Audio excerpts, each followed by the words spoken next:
So if you would please join me in providing a warm ESC welcome to Dr. Crystal Dozier.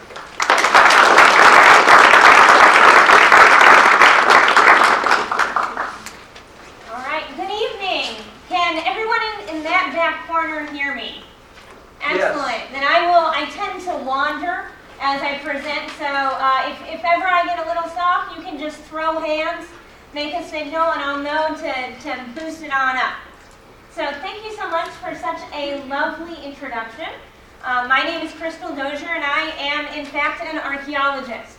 I know I don't look particularly like Harrison Ford or Indiana Jones, and I've never had a chance to punch a Nazi in the face, but time still is going on, so who knows where this journey will lead. All right, I am delighted to talk to you all today about the myth of primitive socialism, but I want to get a little bit of backstory on who is in this room. So how many students do we have tonight? All right, a majority students, very awesome. If you are not a student, raise your hand. Good job. I want to say congratulations to everyone for making it on a Monday night, both after class and whatever else you had going on. For our students, how many economics majors do we have? Oh, all right, a few. How many political science? Anthropology? Something. What else then are we coming from? Business? All right, a bunch of business majors. Very cool. That's good for me to know. And if I ever say a word that then you haven't encountered in your business class, again, stop me, let me know, and I'll be sure to introduce it to you. So what we're going to talk to you today is the myth of primitive socialism. I'm going to start off by defining what I think that myth is and how it's been used, and then we're going to go into some details and definitions. Right, so what do I mean when I'm using this terminology? Where did this idea come about and how did it spread? And then I think the limitations of understanding the human past through primitive socialism, both through the ethnographic record and through the archaeological record. My goal is to leave some time for questions and answers. So again, feel free. If there's anything that doesn't make sense at the end, you can ask me that, or any questions about archaeology in general. So if that sounds good, let's go ahead and jump into it. So, the myth of prehistoric, also called primitive socialism, is this idea that human beings, prior to the advent of agriculture, lived in self-sustaining communal environments in which all individuals equally shared, right? It's this idea that this communal living in hunters and gatherers for the vast majority of our history was equal on all planes and produced a kind of peaceful society that is the ancient roots to socialism, the idea of modern socialism. And so in understanding this myth, I want to turn first to some definitions. Because different people have different understandings, especially when I use words such as socialism or communism or even egalitarianism, right? So to be egalitarian is a situation in which members of society have relative equalness in resources. That is, that you have access to pretty much the same set of resources, the same set of goods as anyone else in your community.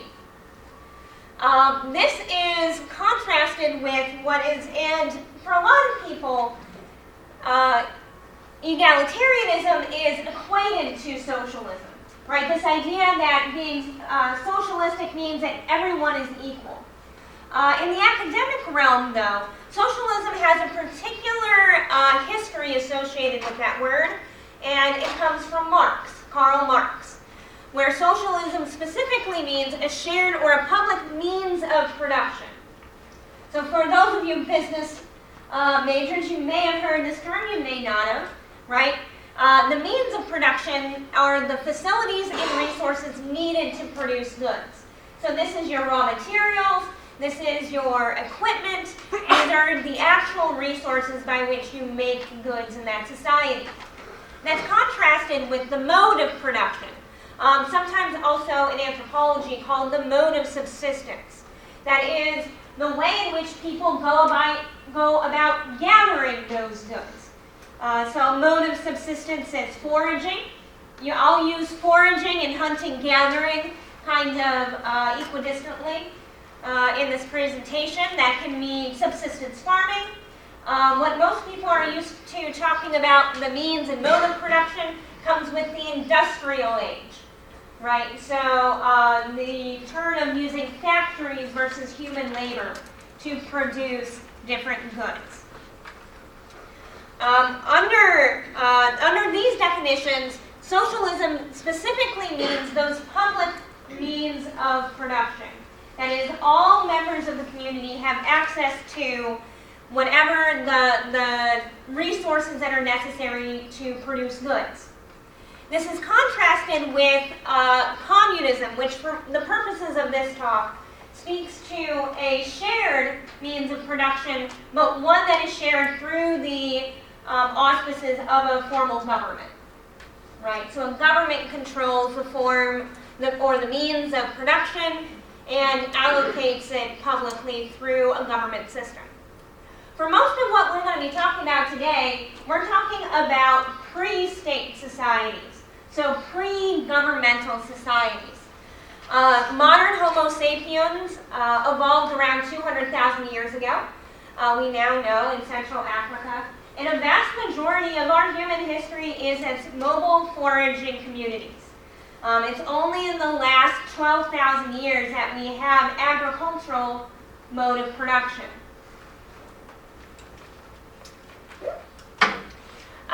This long history of human foraging is only relatively recently known.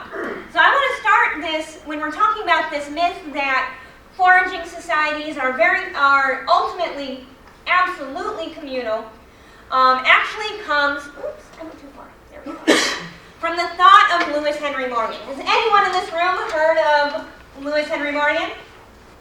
A couple, just the professors. And someone else. All right. So Lewis Henry Morgan is this lovely gentleman with some good facial hair, but not quite as impressive facial hair as Karl Marx. He was an American bureaucrat in many ways. He worked in government and he worked for the Bureau of Indian Affairs. He was also one of the very first anthropologists in the United States. Now, Lewis Henry Morgan spent a lot of time living among indigenous people, not a lot of time, like a month and a half, of going and visiting different indigenous Native American groups in the Northeast, so the Iroquois and similar groups. From his time interacting with those groups, he wrote a book called Ancient Society, or Researches in the Lines of Human Progress from Savagery through Barbarism to Civilization, which was published in 1877. What Lewis Henry Morgan did is he said, okay, we have all of these different Native American tribes here in the Northeast, and I think that they represent different stages of human cultural evolution, where the lowest stage represent tribal entities that are savages, to a slightly more complex form that represents barbarism, to the ultimate kind of stage of human evolution, which would be civilization, which was represented through European civilization especially. So we call this unilineal cultural evolution, this idea that each culture moves through these direct stages one after another, and it is a one direct line. This is, of course, very problematic in several ways. The first way in which we know that it's difficult is that, first of all, is the names, right? No one is actually savage or barbaric, but there are different ways of getting your foods, whether you're foragers or farmers, right? Also, he built this evolution from current existing indigenous groups. Although the word that he has, the word ancient in the title, he did not look at the past at all. He just said, oh, okay, these groups who are foragers seem the least developed, and therefore they must be at the bottom, right? And those are going to be the hunters and gatherers. And those who look more developed are foragers. Therefore, they must be somewhere in the middle, right? With agricultural industrial societies all the way up at the end.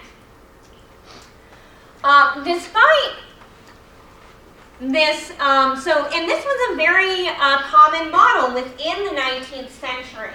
I think Lewis Henry Morgan just did a really nice job tapping into the overall consensus of the 19th century with his model. And in fact, it's a model that very much reflects something very similar to what Karl Marx did. So who's heard of Karl Marx?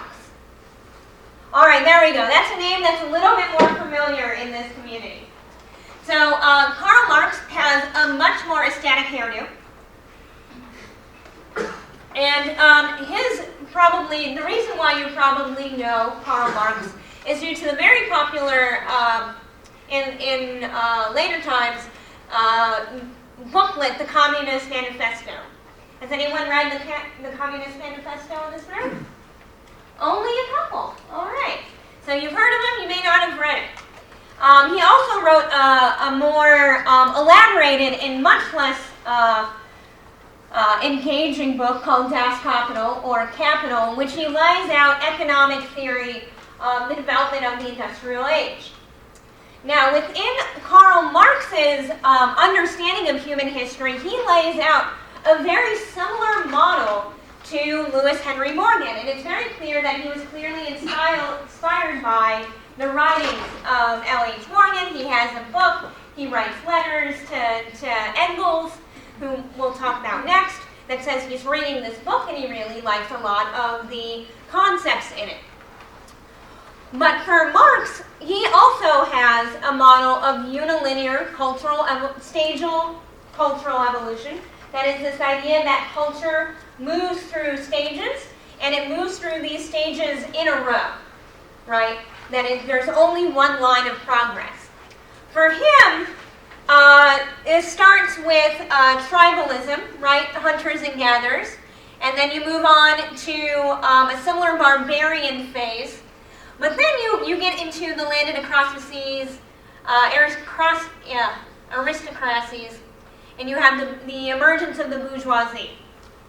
And beyond the emergence of this bourgeoisie form of human civilization, there is revolution and the end of capitalism that results in the proletariat. There we go.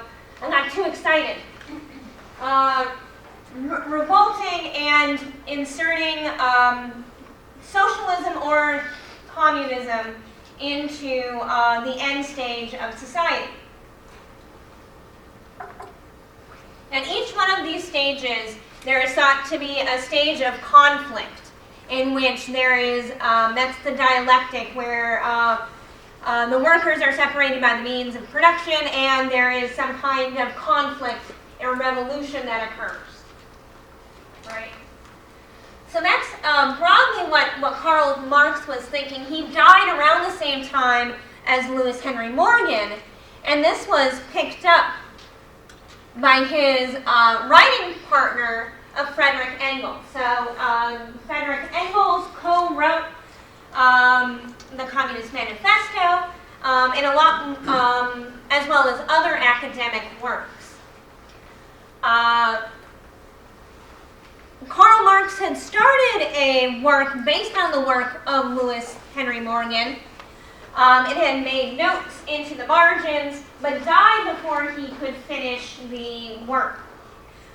So Friedrich Engels took Marx's notes, and he took he took Lewis H. Morgan's Ancient Society and he wrote his own interpretation, which is called The Origin of the Family, Private Property, and the State. In English, generally it's shortened to just The Origin of the Family. If you're familiar with any philosophical or economic German treatises of the 19th century, they need to have 18 words. So Engels followed that tradition very well. That was published shortly after the death of Marx, with the first English edition coming out in 1902. This is probably the most important work when it comes to the establishment of the idea of primitive communism or primitive socialism. Engels states that due to the way in which Lewis Henry Morgan describes these stages of human evolution, that the origins of human societies are in primitive communism. In his description of primitive, he uses the terms, or it's often translated into primitive communism. What he means by primitive socialism, I think, from the terms of our talk, is that you had these matrilineal societies, which are the basis of all human societies. And because they were matrilineal, there was reduced conflict, relative equality between men and women, and the sharing of property. He saw the origins of property, private property, tied into the change in social structure from a matrilineal society that is controlled by women into a patrilineal society that is controlled by men. He argued that by having a patrilineal society in which marriage comes with both a woman and her property, that demarcates the first existence of private property, which private property goes against the ethos of this end stage of democratic communistic utopia, right? This is a very lovely idea. I would definitely say so. This idea that the vast majority of human history was composed by a world in which men and women had relative equality, in which all property was shared, in which there was no private property that demarcates my land from your land, and it just makes me want to hold hands and sing Come By You, right? It's a lovely idea. And as such, it really attracted a lot of traction, particularly within researchers who are interested in the Marxist tradition. People like August Bebel or Rosa Luxemburg clearly adopted these kind of ideas. August Bebel, I'll just read this one quote. The line of, who wrote this book, Women Under Socialism, the line of human development returns at the end of its journey, right, culminating in communism, to social structures similar to those of primal society, only at much higher levels of culture. The whole development forms a spiral heading upwards, whose endpoint is exactly above the stars, right? Which is a very romantic way of looking at all sorts of socialist revolution. Right, this idea that the utopia envisioned by the Marxists and the communists would somehow reflect ancient basic modes of human subsistence. And thus this idea became ingrained as well into Marxist academic thought as well. And there is good reason why this romanticism, I think, really stuck through. To contrast that view, right, the myth of primitive communism, is this other myth we have of ancient societies. And I'm going to call that, no offense Hobbes, the Hobbesian myth, just because he has the most familiar stating of ancient society, in which our human history is one of no arts, no letters, no society, in which is, worst of all, continual fear and danger of violent death, and of the life of man solitary, poor, nasty, brutish, and short. Right? That's a far starkly different consideration of what human history has been like. If you were to choose between these two images of what we think the vast majority of human history is like, I would much rather take the matrilineal societies with no property. Right? And I think these provide two far different viewpoints of which it's important to contrast and what we think life in the past may have been like. Neither of which I think are accurate.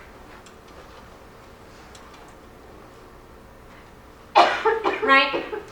And it's this, I think, the Hobbesian myth within anthropology was the Hobbesian myth of prehistory that was particularly important for anthropologists to try and resist against. That is because the myth of this more violent view of human history meant that those individuals who are living in foraging communities are also associated with all of those negative things in the Hobbesian view of ancient society. And anthropology as a discipline is much more interested in describing the cooperative forms of human engagement. So, within anthropology in the 20th century, there was an interest in describing foraging peoples as more open to their, more cooperative in their life ways. And there began more studies that were looking at foraging communities and their particular forms of economic relationships. The most probably prominent researcher in this vein is Marshall Solins. Oh, sorry, Marshall should have two L's. That's a typo. Yes, I found it. I always have one. You always have one typo, so I had to find it. Right? And Marshall Solins put forward this idea, which is now called the original Affluent Society. Anyone heard of Marshall Solins? The lonely couple up front. All right.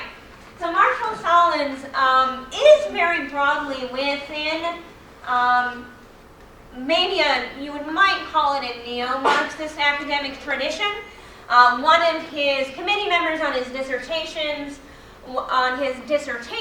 was Karl Marx, who was another famous economic anthropologist for like the four people who knows who that is in the front row.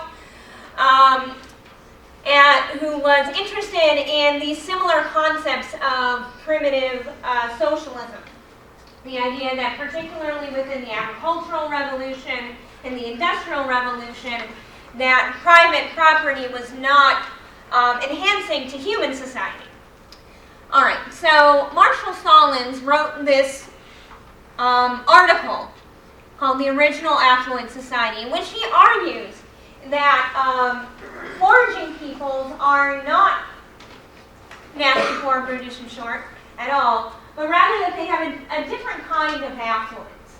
That is, they're not affluent because they have a lot of material items, but because they have plenty of leisure time and leisure activity.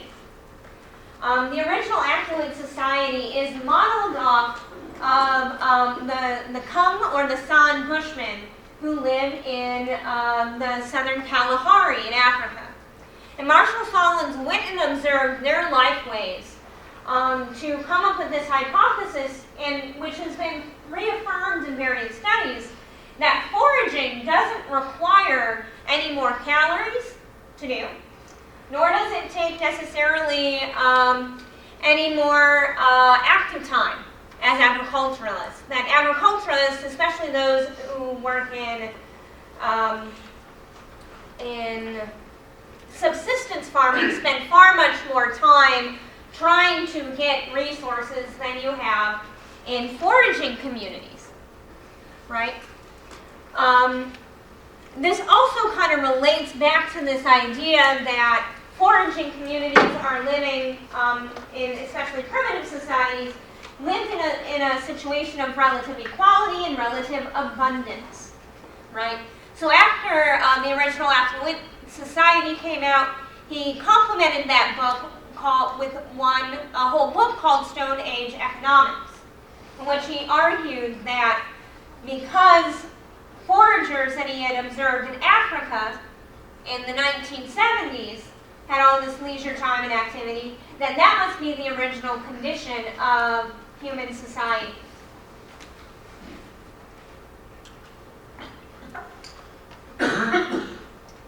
The issue that I want to point out here, though, is that looking at foraging communities in the ethnographic present, that is, sometime during the advent of colonialism into the present, does not necessarily reflect what we would expect of foraging peoples of the past, right?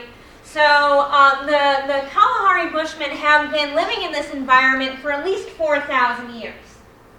Within this time, they've been active trading partners with horticulturalists that also live in neighboring regions, as well as pastoralists. So they are not alone in the wilderness, kind of forming their own economic condition. Nor do I think that it's right to assume that modern people, right, modern human beings, living in a very specific environment are models for the rest of human history, right? It gets us dangerously close to this idea that has stuck with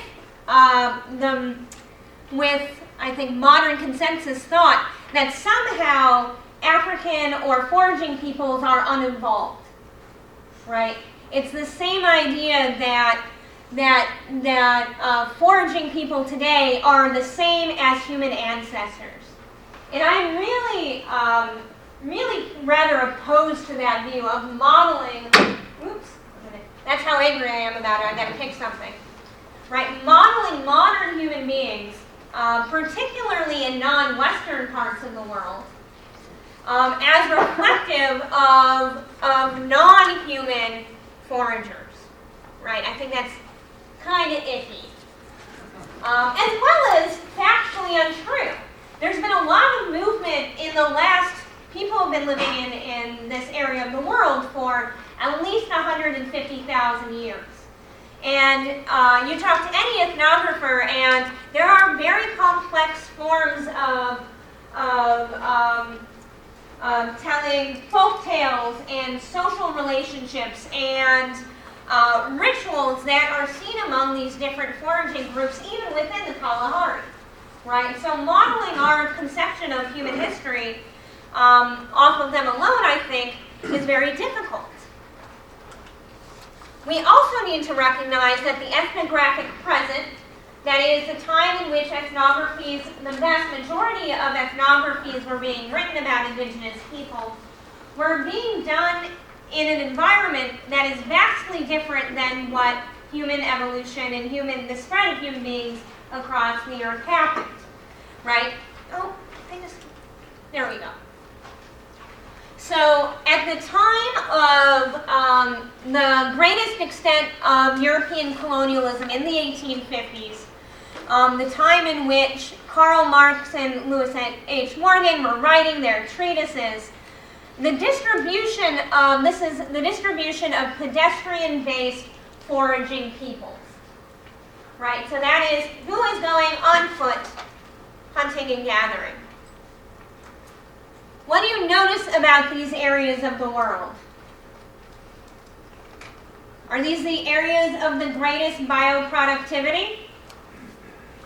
Right? No, these are, in many cases, these are the marginalized environments of the world. That foragers within the ethnographic present represent adaptations to very specific environments that are suboptimal for farming. And there's a fair amount of evidence that when you had the rise of agriculture in different areas of the world at different times, that foraging peoples were moved into these least productive zones. I mean, I'm just saying, right? That if you are living in that environment, it's not necessarily, though it can be that you don't want to farm, is that there is no opportunity for agricultural development in that area. That makes sense? Broadly? Okay. I also want to argue that I've never heard an argument for this kind of unilineal development being made that we should regard any peoples in Europe filling the same role as indigenous folks of the non-Western world. There we go. So, I think this conflation within the ethnographic present to ancient societies is really tenuous. There are times in which studying foraging people can be very useful to modern foraging people to reconstruct our idea of what happened in the past. But you have to be really careful about what you think can translate, right? What we do know fairly solidly is that many foraging groups have strong forms of egalitarianism, right? So that there is relative equality within a group. Is that you don't see, in many cases, a very large difference in access to food or access to other resources, right? And again, I want to contrast this, though, with socialism, this idea that there's a shared means of production.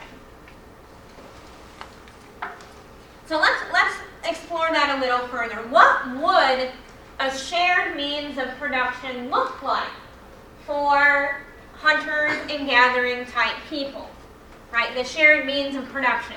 I see it in two kind of avenues, right? The actual tools in which people use, and then as well as the idea of property, right? Or territory.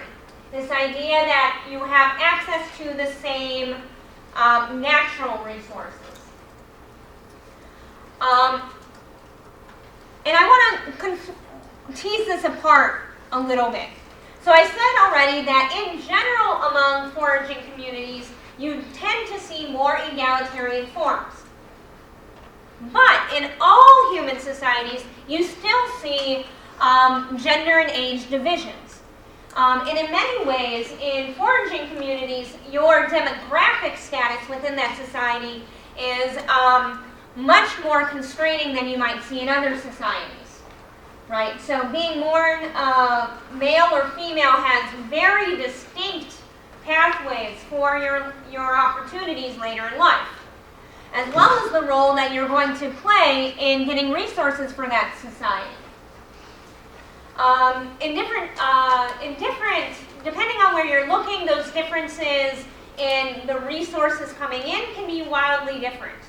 So among the San, who are a similar group within sub-Saharan Africa, there's almost no differences in the calories received between men and women. Among the fishing peoples of the Pacific Northwest, however, although they were foragers in the fact that they were fishermen, they were living in sedentary, large-scale for me, couple thousand settlements, and you had wildly different access to food, right? And a lot of these studies, you'll show how food sharing is very common among foraging peoples, but they always follow very succinct roles. The hunter always gets the prime cut, and then there are rules for who gets the cuts after that, right? It's a very actually complex system of exchanging goods. Not necessarily equal, too. There is a distinction made between who gets the front end of the animal versus the back end, and what those prize cuts are, right? Age also plays into a huge factor of the opportunities within, especially mobile hunting and gathering societies. So there are demographic differences seen within these foraging communities, right? again, looking at the means of production as to whether or not that's representative of socialism under, Marx's kind of terminology. You do not very often see shared tools within foraging communities, right? If we're going to take a very strict definition of socialism, you might expect if this is even a foraging community, they have like a big stockpile of like bows and arrows or something, right in the middle of the village, and everybody shares them and then returns them after you're done. And a very strict definition, that might be your expectation. And we don't see modern hunters and gatherers doing those kinds of things. Instead, you see that individual hunters or individual gatherers maintain their own personal stock of tools necessary for the hunt or the gathering. You might have also different food processing tools such as mortars and pestles among foraging groups. That is, that you maintain your own very stock of what you're hunting, and you are very often expected to produce your own tools. That is, it's not until chiefdom level societies that you see specialization where one person makes the tools for everyone. Does that make sense? Right? So, under the strict definition of socialism, you don't quite see it in the ethnographic present. Similarly with property, right? Under strict definition of primitive communism or primitive socialism, you would expect that all property, that there is no personal property, and that territorialism would decline because there are other social mechanisms for allocating access to various resources. And we don't see that I think people tend to think that private property doesn't exist among foraging people. And it's true that not in a legal sense does private property exist, but there does seem to be notions of communally based or familially based sense of ownership that we see in territorialism. That is, my group works in this part of the forest, that group works in that part of the forest, right? This is my group's ancestral hunting ground, that's that group's ancestral hunting grounds, right? And between those groups, even if they speak the same language and they have other similar forms of cultural practices, is that there are mechanisms that let you know that you are not necessarily supposed to be getting resources without following through or asking permission in some form, right? And over time you see that this kind of kin-based territorialism results in different language groups, different cultural traditions, and the like. Now, again, I think this means that under strict definitions of primitive socialism, now we don't quite see it in the ethnographic present, but I can understand where if you take a looser definition of socialism, that means egalitarianism. Individually, you might say those are fairly equatable, right? I also would argue that when you look in a strict sense, right, in a strict definition of primitive communism, all individuals would have access to similar kinds of modes of production. And instead we see at a very basal level, human societies do have a division of labor divided on gender, right? That's, even Adam Smith said that. And the division of labor, even in the most basic of societies, comes down to the division between men's work and women's work. And if you take a large-scale view of all human societies, there are very few roles that only men do all the time and only women do all the time, and then if there's third or other gender categories that are specific to that social role, right, they are... Oops. the following thing, right? That, wrong one. I figured it out. Okay, so the only overreaching role is that men are almost always associated with the hunting large aquatic animals. That'd be things like whales, right? And lifting very heavy objects. Not the most complex form of division of labor and not applicable in all cases, but a generalized division of labor, right? The women's roles are a little bit more specific, and it has to do more with biology, right? In that women almost universally are associated with child rearing and the raising of children and domestic cooking processes. So men can sometimes, in certain societies, overtake ritualized or specialized cooking technologies, but in almost all societies, women do the majority of domestic cooking activities.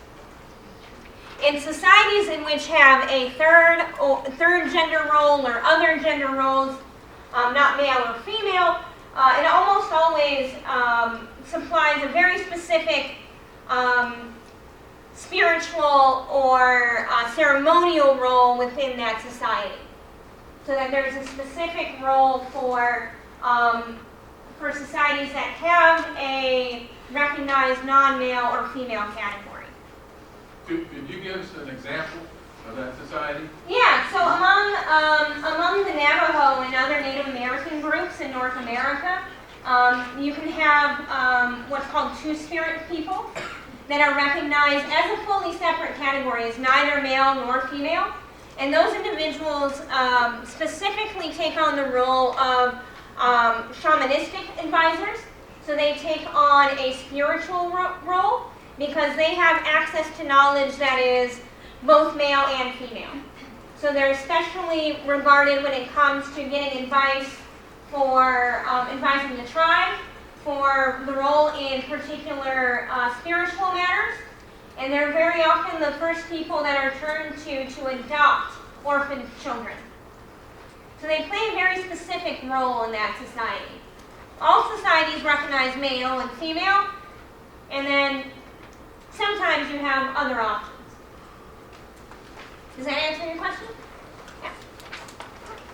So, that's looking at the ethnographic reasons why I think this primitive socialism doesn't make sense, which is built off of this analogy from modern foraging peoples. In terms of archaeological correlates, right, it gets a little bit difficult, I think, to identify. Right, so again, using our strict definition of primitive communism or primitive socialism, we'd be interested in looking for shared means of production, which means shared tools and the lack of territorialism or private property. Maybe also, if you want to specifically take Engels' perspective on matrilineal societies, you'd also want to look for patterns of male exogamy, the idea that the males are leaving kinship groups and the women are the one in power. This is rather difficult to tell for, I think, most of the archaeological past due to the nature of our data, right? You can tell these things of sharing tools and whether or not you have property markers and if you have folks married in or outside the group, but most of those markers are if you have cemeteries. That is that you can, and some foraging peoples do have cemeteries, which you can tell, hey, this person was always, are buried with things that look like it was meant for them, right? Some idea at some level of private property, right? Or that we only find this archaeological culture within these very strict boundaries. It looks like they didn't allow any other biological population to use this territory, right? Looking at the biological relationships of those within cemeteries.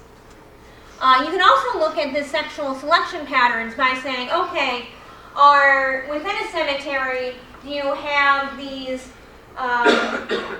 who is exogamous monogamous in these cemeteries? Is it the men coming and the women are stable, or is it the other way around? Right? And I'm not ready to say that there is 100% a consensus in the 150,000 years of human history. Presumably, there is a great diversity in that time period of different social arrangements, which may or may not have had some of these features, but without this data, I'm not ready to say yes for certain, right? What I do know is that in sedentary communities, even sedentary communities that had foraging lifeways still, so those are hunters and gatherers but who lived in one place or who buried their folks in one place, you do see these markers of private ownership. That is, that you see individuals buried within their own grave goods, that you see individuals that there are some instances of territorialism. In terms of endo versus exogamy, most places have female out-movement, but not all places. So that's pretty equivalent. That whether or not, I don't think you can generalize to say all prehistoric societies were matrilineal until you hit agriculture, right? So, in conclusion, I want to have our idea of prehistory as somewhere between these two stages of the myths, right, of primitive communism and the myth of the Hobbesian disaster, right, is that definitely it is very unlikely that in the far distant past that you have something that meets the strict definition of primitive socialism, right? Definitely not the strict definition. And what I do know, right, is that agricultural societies in cultural forms that became predominant for the majority of the world did not have these forms of social relationships. It's likely that there was a diversity of social arrangements within any biological community, such as humans. Diversity of social arrangements is a good thing, right? That figures out what kinds of arrangements are productive versus which forms of arrangements are not. And agricultural societies maintained this individual ownership type arrangements and became more successful in establishing territory and increased population densities, right? This is this very idea that over time, as more and more people came on the landscape, more and more resources need to come out of the landscape, which increases the land use intensity. That is, you need to get more resources out of the same aspects of land. And this forms of socialization, I think, increased feasting and forms of individual ownership that we see into the agricultural period. So, this is what I have for you today. Thank you for being such a great audience. You have questions for me now. We have a question in the back. So, Crystal, where does the tragedy of the commons play into this? Is that playing a role in perhaps the demise of maybe these early proto-socialistic communities? So the question was whether or not the tragedy of the commons could have played a role in the demise of prehistoric socialist societies. And I would actually, so for those of you who aren't familiar, the tragedy of the commons is this idea that if you have common property and multiple individuals trying to use it, that they will disagree over the use of it until all of the resources are depleted. That is, everyone has to look out for themselves. And I would actually argue, I actually want to take a more nuanced view, is that humans have figured out the tragedy of the commons doesn't become a huge problem until late stage state level societies. And I want to say that because very often what we see is that in, say, an area with different resource types, population densities grow and grow, and until you get to a point where you can either have conflict or cooperation. And what I see in the long perspective archaeological record is until you have state-level societies, what happens most often is that you don't see large-scale conflict. You don't see people fighting and resources dying. What you see is specialization. So that you have one group who start, and this might have to do with the development of agriculture, right? That you have one group that specializes in farming, and then you have one group that focuses on the forest resources. And both of those groups then have incentives to maintain those different kinds of resources. And then you have trading occur.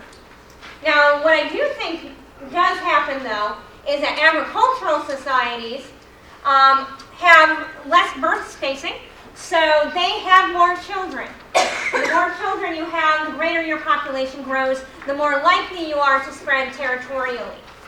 Right? In communities that really want to maintain to foraging situations get pushed out of the way.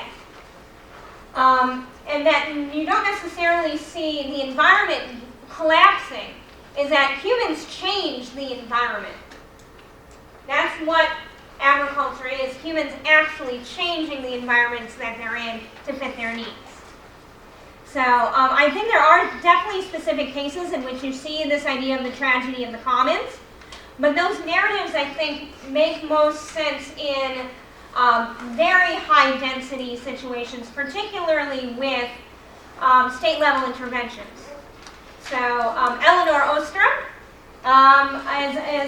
wrote an excellent book called Governing the Commons, and I would encourage you, if you're interested in those kind of situations, to check that out.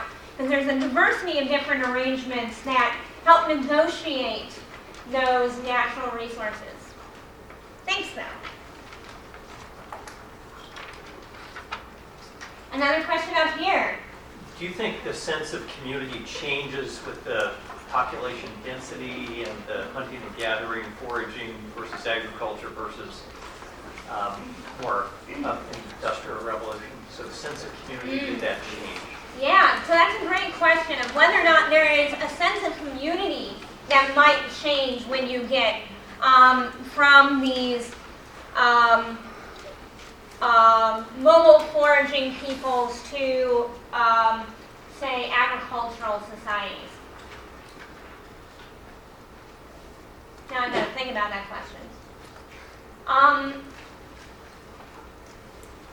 When I'm As you're thinking about it, I would not equate community with communism.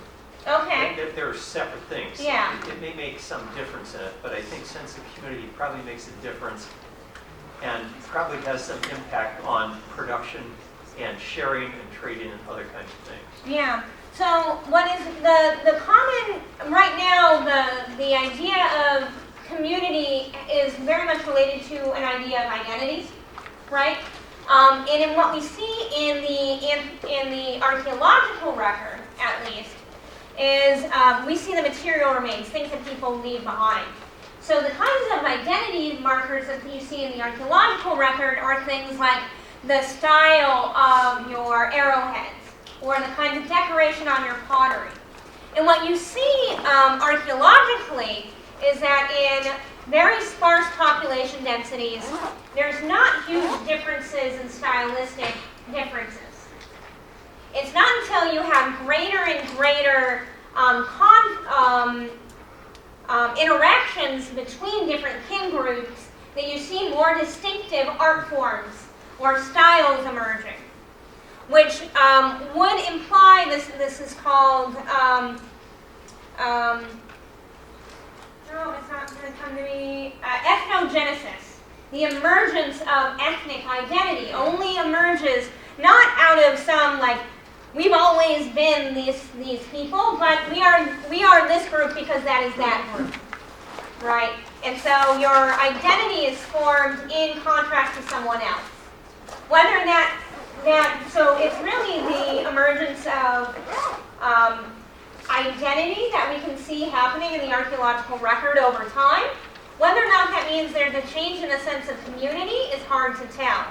There is definitely different incentives between small-scale foraging communities versus agricultural communities, and that has to deal with foraging communities don't need to collect their goods for multiple years. You don't need to stockpile, or you can't stockpile resources in many cases, right?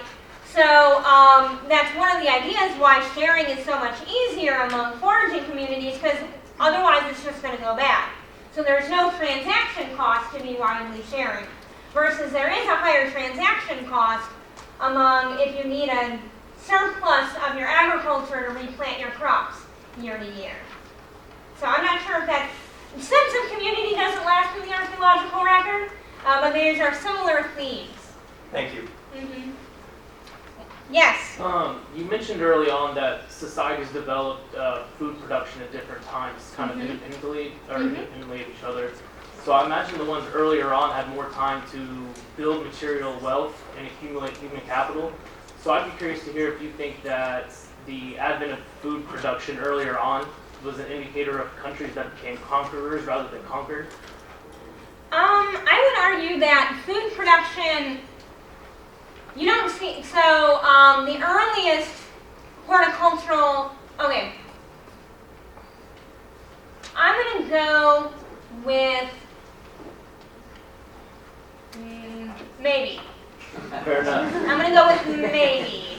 Just because it's very hard to untangle that you have, especially intensive agricultural production, is heavily associated with the emergence of state-level societies.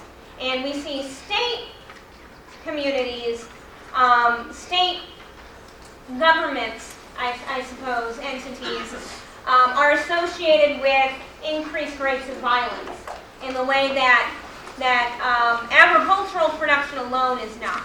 But the two things are heavily correlated, if not causational. All right, and I think that's really all we have time for. Thank you so much for being a lovely audience.